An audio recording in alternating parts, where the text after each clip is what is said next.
You are watching this video means you are aspiring for a job in the field of banking finance. But do you know why it is important to have financial intermediation? Purpose क्या है, कैसे ये economic development करता है? भाई real activity तो manufacturing में होती है, रियल एक्टिविटी तो एग्रीकल्चर में हो रही है, और may be in the field of services like IT, space exploration. How finance is going to help the economy and where the money given by the banks is going, you can find answers to such broad questions and also pointed questions related to data in economic survey. Let me show you. Understand this line carefully. Financial development and economic growth are inextricably linked, and financial intermediation is the pathway through which the former translate into the later. Means development becomes economic growth. Financial intermediation help in efficient allocation of the limited resource. People, those who don't need their money immediately, can save and it will go to the productive sectors. Quoting Schumpeter, the survey mentions that financial intermediaries provide these services of mobilizing saving, extending credit, storing assets, growing them, and managing risk and facilitating transactions. These are essential for technological innovation and economic development. If you see the performance of our banking here covered briefly in the economic survey, and this is good enough for any exam, credit growth remains robust, mainly driven by the service and personal loan.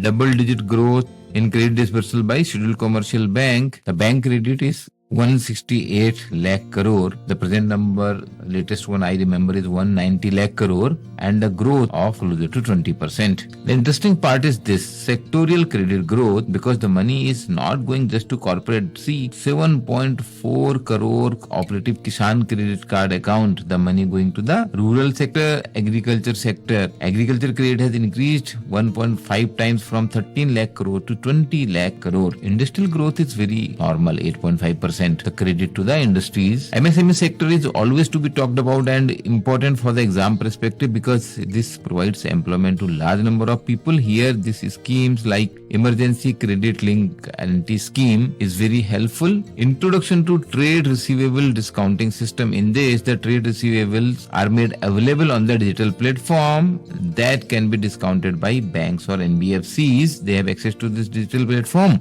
providing liquidity and working capital requirement to the small and medium enterprises.